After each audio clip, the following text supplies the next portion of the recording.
Welcome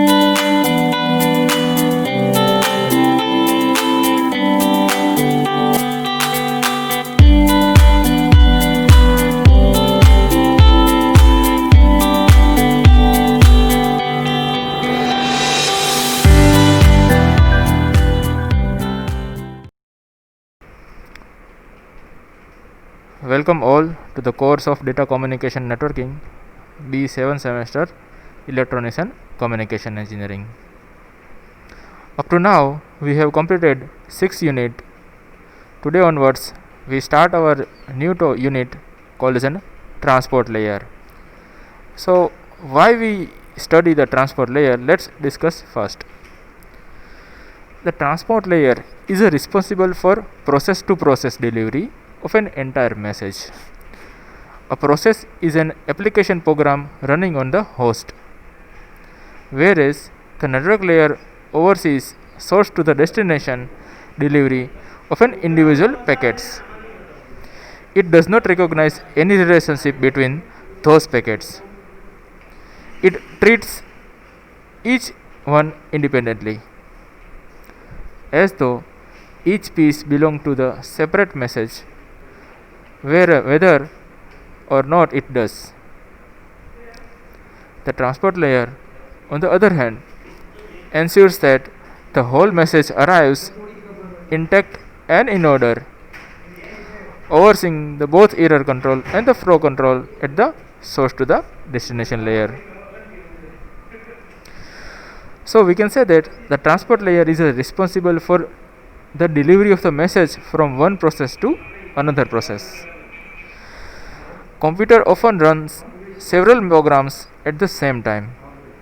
For this reason, source to the destination delivery means delivery not only one computer to the next, but also from the specific process on one computer to the specific process on the another computer. The transport layer header must have include a type of the address called as an service point address in the OSI model and the port number or the port address of in the internet, and TCP/IP protocol should. A transport layer protocol can be either connectionless or connection oriented. A connectionless transport layer treats each segment as an independent packet and delivers it to the transport layer at the destination machine. A connection oriented transport layer makes a connection with a transport layer at a destination machine first before delivering the packets. After all, the data is transferred and the connection is terminated. In the transport layer, a message is normally divided into the transmittable segments. A connectionless protocol such as UDP treats each segment separately. A connection-oriented protocol such as TCP or SCTP creates a relationship between segments using the sequence number. Like the data link layer, the transport layer may be responsible for flow control and error control. However, flow and error control at this layer is performed end to the end rather than across the single link. We will see that one of the protocol discussed is the part of this discussion. UDP is not involved in the flow control or the error control. On the other hand, two protocols such as TCP and SCTP use a sliding window for the flow control and acknowledgement system for the error control.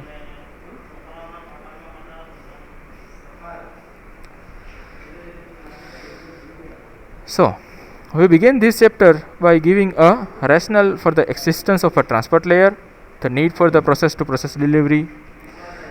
We discuss the issue arising this type of delivery, and we discuss the methods to handle them. The internet model has three protocols at the transport layer: UDP, TCP, and SCTP. We discuss the UDP, which is the simplest of the three. We see how we use this very simple transport layer protocol that lacks some of the features than other two. We then discuss an TCP, a complex transport layer protocol. We show how our previously presented concept are applied to the TCP.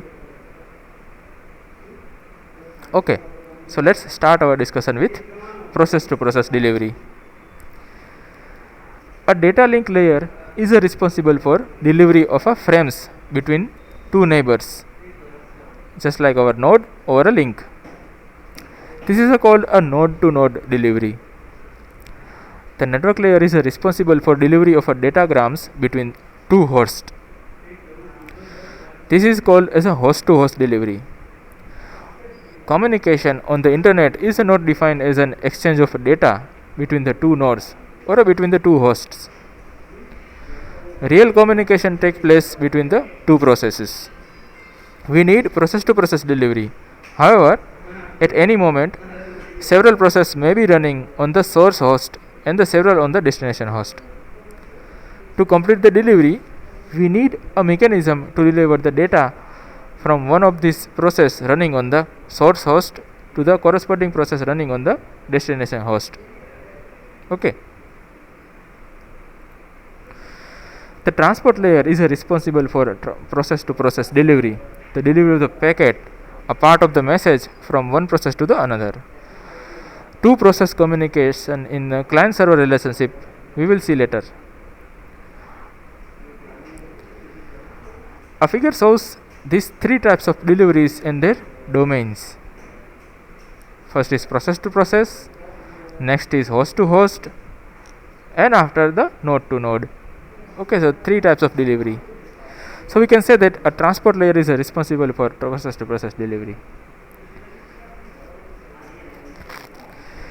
In this point, following topic to be discussed: client server pentagram, multiplexing, demultiplexing, connectionless versus connection oriented, and reliable versus unreliable.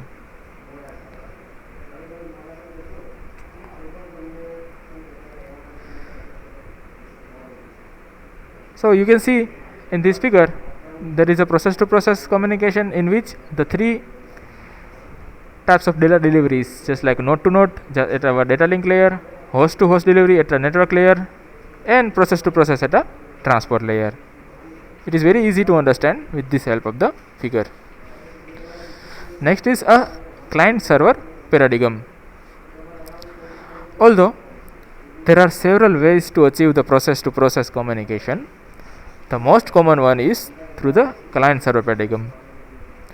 The process on the local host, called as a client, needs a service from a process usually on the remote host, just like our server. Both processes, client and server, have the same name. For example, to get a day and the time from the remote machine, we need a daytime client process running on the local host and the daytime server process running on the remote machine. Operating systems today support both multi-user and multi-programming environments. A remote computer can run several server programs at the same time, just as a local computer can run one or more client programs at the same time. For the communication, we must define the following. First is a local host, second a local process, third a remote host, and fourth is remote process. So first is addressing. So whenever we need to deliver something to one specific destination among the many, we need an address. And data link layer, we need a MAC address to choose one node among the several nodes if the connection is not point to point. A frame in the data link layer needs a destination MAC address for the delivery and the source address for the next node reply. At the network layer, we need an IP address to choose one host among the millions. A datagram in the network layer needs a destination IP address for the delivery and the source IP address for the destination reply. At our transport layer, in this point, we need a transport layer address called as an port number to choose among the multiple processes running on the destination host. The destination port number is needed for the delivery. The source port number is needed for the reply. In the internet model, the port number are 16-bit integers between 0 to 65535. The client program defines itself with a port number chosen randomly by the transport layer software running on the client host. This is an empirical port number. The server post process must also define itself with a port number. This port number, however, cannot be chosen randomly. If the computer at the server side runs a several process and assigns a random number at a port number, the process at the client side that wants to access that server and use its service will not know the port number. Of course, one solution would be to send a special packet and request the port number of a specific server, but this requires more overhead. The internet has decided to use a universal port number for servers that are called as an well-known port numbers. There are some exceptions to this rule. For example, there are clients that are assigned a well-known port numbers. Every client process knows a well-known port number of the corresponding server process. For example, while the daytime client process we have discussed above can be has an imperial or temporary port number of 52000 to identify itself. The daytime server process must be well known port number 13. As you can see in this figure, it is a concept. So it is a well known port 13 is there. It should be clear now that the IP address and the port numbers play different roles in the selecting the final destination data. The destination IP address defines the host among the different hosts of the world. After the host has been selected, the port number defines one of the process on this particular host.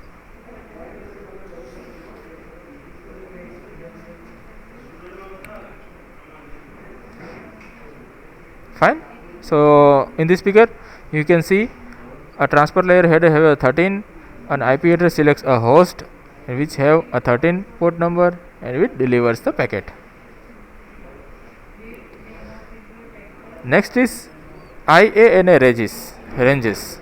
And IANA means Internet Assigned Number Authority has divided a port number into a 3 ranges: well-known ports, registered post and dynamic. You can see clearly the range of these 3 very clearly: 0 to 1023 for a well-known, 10242 to 49151 for a register, and 49152 to 655352 dynamic. So what is a well-known ports? The ports ranging from 0 to these are assigned and controlled by IANA that are called the well-known ports. Registered post, the range is defined that are not assigned or controlled by IANA. They can only be registered with IANA to prevent a duplication. Last, dynamic. This range of protocol neither controlled or not registered. They can be used by any process. There are an imperial ports, means temporarily. Socket address. A process to process delivery needs 2 identifiers: IP address and the port number. Fine. So these 2 needed at each end to make the connection. The combination of IP address and port number is called as a socket address. Fine. So it will make a socket address. The client socket address defines the client process uniquely, just as the server socket address defines the server's process uniquely. At the transport layer, protocol needs a pair of socket address, the client socket address and server socket address. These 4 pieces of information are part of IP header and transport layer protocol header. The IP header contains the IP address and UDP or TCP header contains the port number.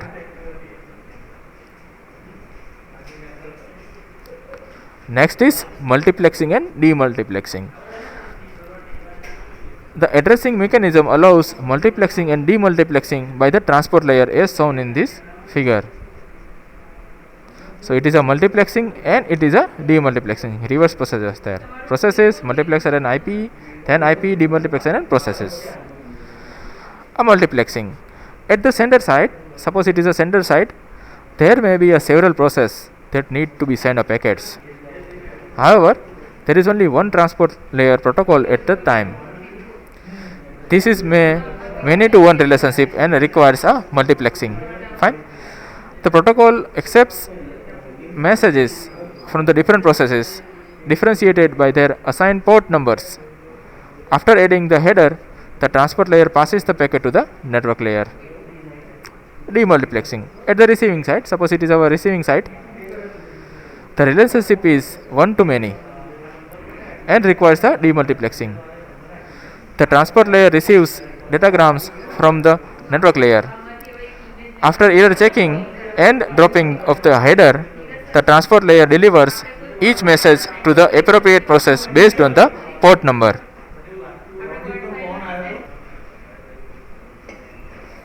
Okay.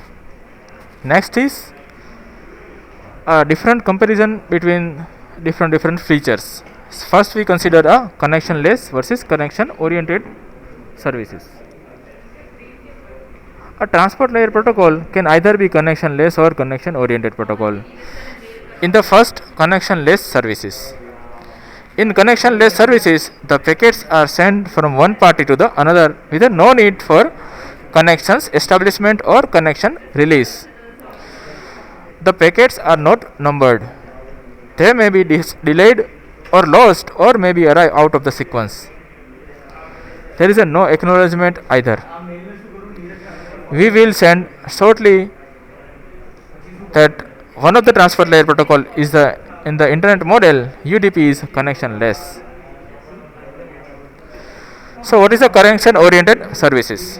In the connection oriented services, a connection is first established between the sender and the receiver. The data are transferred.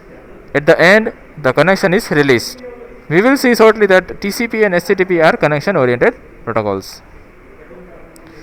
Next comparison is reliable and unreliable feature.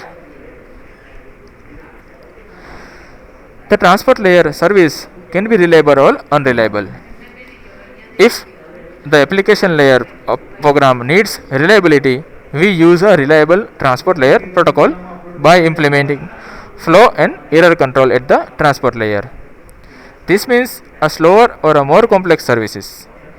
On the other hand, if the application program does not need reliability because it uses its own flow and error control mechanism, or it needs a fast service, or the nature of the service does not demand flow and error control, then an unreliable protocol can be used.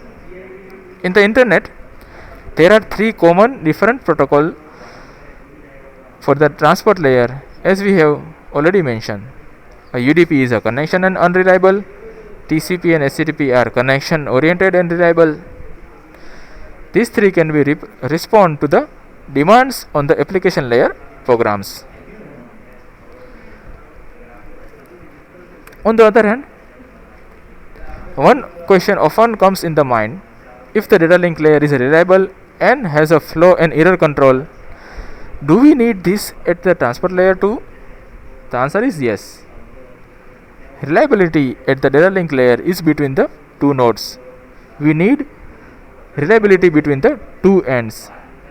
Because the network layer is the internet is unreliable, just like our best effort delivery, we need to implement reliability at the transport layer. To understand that, error control at the data link layer does not guarantee the error control at the transport layer. Let us look in this figure. So a pink line shows an error is checked in this path by the data link layer, and a black line shows an error is not checked in this path by the data link layer. So you just observe that the above the data link layer there is a no error check, so the black line is there.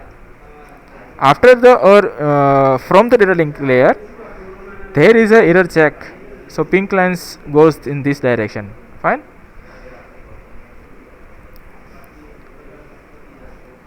As we will see, flow and error control in the TCP is implemented by the sliding window protocol. The window, however, is a character oriented instead of frame oriented. Fine. So protocols. The original TCP/IP protocol suite specifies a two protocol, UDP and TCP. We first discuss UDP, the simpler of the two, before discussing our TCP. A new transport layer protocol SCTP has designed, which is not discussed in this course. Our figure shows the position of this protocol in the TCP/IP protocol suite. So they all are in a transport layer.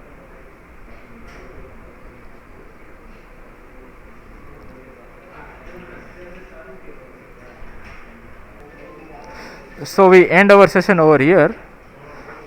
We continue our discussion with a UDP protocol in the next session. After that, we continue our discussion with TCP protocol. Fine. So let's revise our discussion.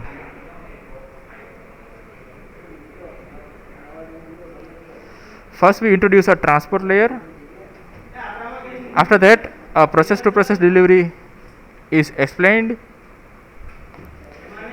After that, the types of the data deliveries: node to node, host to host, and process to process.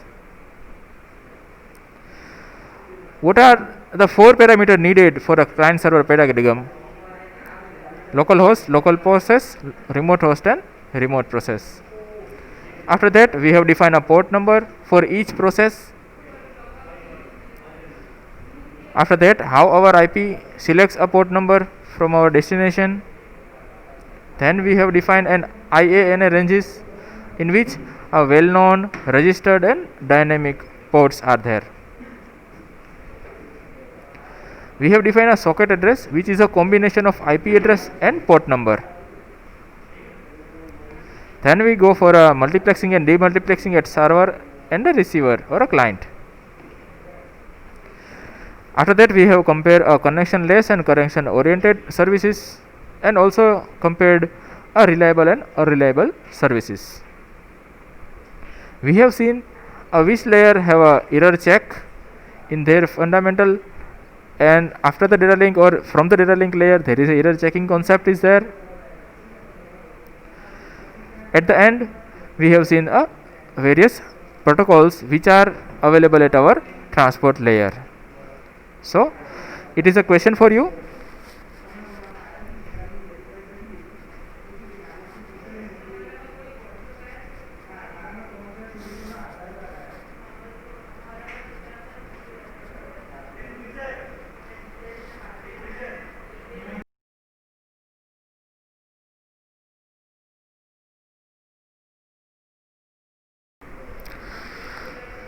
Okay students, see you in the next session. Thank you.